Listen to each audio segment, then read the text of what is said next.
Welcome back. It's 5:51. Time for your morning news now. 28-year-old Cody Allen pleaded not guilty in this month's deadly North Side shooting. Police say he shot 42-year-old Justin Betts outside of a bar. Allen remains jailed on $1 million cash bond.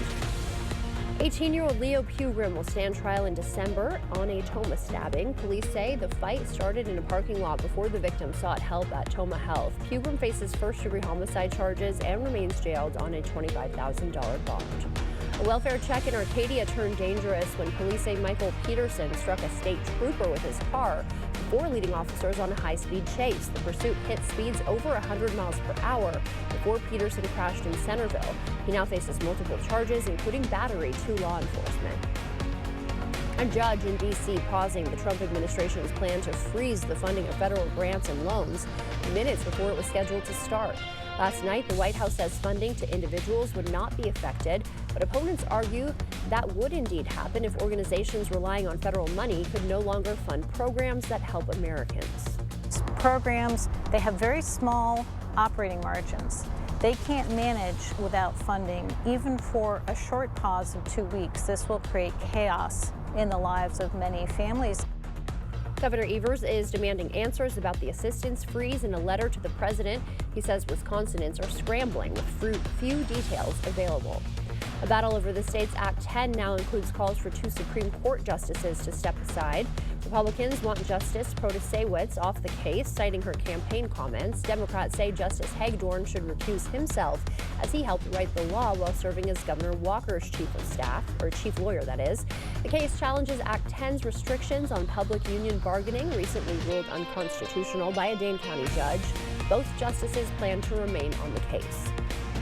Absentee ballots have gone out for voters in La Crosse. The ballots are for the February 18th primary. Remember to sign the certificate on the envelope. In-person absentee voting opens February 4th and closes the 14th. The deadline to request a ballot is February 13th.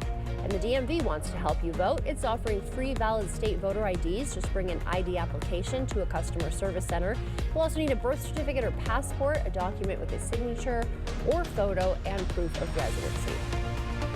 Wafer Food Pantry is getting help in its fight against hunger. It has a new refrigerated truck that'll transport perishable food collected through the pantry's retail recovery program. That program rescues leftover food that would otherwise be wasted. Donors help secure the new truck.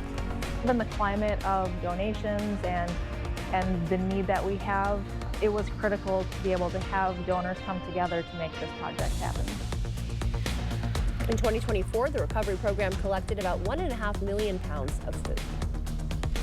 About this, so as I mentioned before, that area of low pressure to our east, and that's tracking away, but high pressure is in between St. Louis and Cincinnati. There, eventually that high pressure is going to help us warm up into tomorrow, but for now, temperatures around 39 degrees today, so we're a little bit on the cooler side. Picking up warmer conditions briefly for Thursday, going into Friday with temperatures around the 42-degree mark, so back on the mild.